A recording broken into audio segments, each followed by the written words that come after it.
Hi friends, வாகை சூடவாக்கான சீரியலுக்கான review தான் இந்த வீடியோவில் பார்க்க போகிறோம். நிறைய நண்பர்கள் பார்த்திங்கன்னா நம்மளோட சேனலை பொறுத்த வரைக்கும் கார்த்திகை தீபம் சீரியல் மட்டும்தான் ரிவ்யூ போட்டுட்டு இருந்தோம். நிறைய நண்பர்கள் கமெண்ட்டில் வாகை சூடவாக்கான ரிவ்யூ ஷேர் பண்ணுங்கன்னு சொல்லியிருந்தீங்க. ஸோ அவங்களுக்காக கண்டிப்பாக இந்த ரிவ்யூ ஷேர் பண்ணுறேன். வாகை சூடவாக்கான சீரியல் ரிவ்யூ நண்பர்கள் இருந்தீங்கன்னா கண்டிப்பாக நம்ம சேனலுக்கு சப்போர்ட் பண்ணுங்கள்.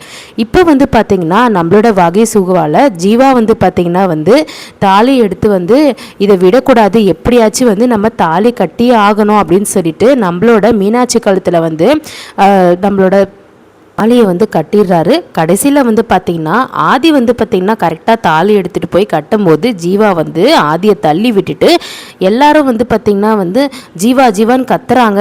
விடு, ஏன் இப்படி பண்ணுற அப்படின்னு சொல்லிட்டு கத்துறாங்க. ஆனால் ஜீவா கேட்காம மீனாட்சி கழுதில் தாலி கட்டியிருக்காரு.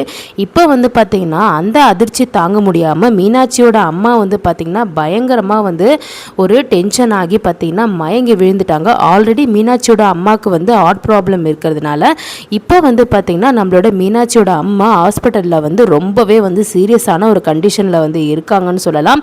நம்மளோட ஆதி பார்த்திங்கன்னா நினச்சது இப்படி வேஸ்ட்டாக போச்சு, நம்ம மீனாட்சியை கல்யாணம் பண்ண நினச்சோம், கடைசியில் இவ இப்படி பண்ணிட்டானே அப்படின்னு சொல்லிட்டு ஒரு பயங்கர கோவத்தில் இருக்காரு.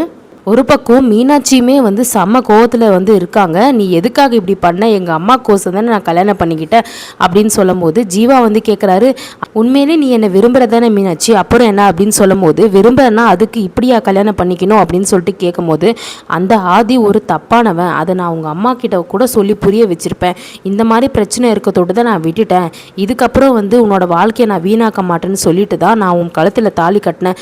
அவங்க பார்த்தீங்கன்னா உன்னை கல்யாணம் பண்ணியிருந்தா கண்டிப்பாக நீ ஏதோ ஒரு சூழ்நிலையில் நீ ரொம்பவே கஷ்டப்பட்டுட்டே தான் இருப்பேன், அவன் நல்லவன் கிடையாது, உனக்கு நான் எப்படி சொல்லி புரிய வைக்கிறதுன்னு சொல்லும் போது இப்போ மீனாட்சி செம்ம கடுப்பாகிறாங்க.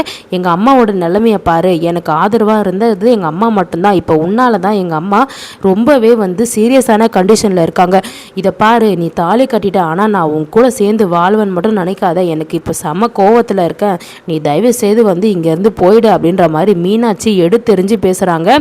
இப்போது நம்மளோட ஜீவாக்கு என்ன பண்ணுறதுனே தெரியல. அதாச்சும் ஜீவாக்கு நம்பிக்கை கொடுத்த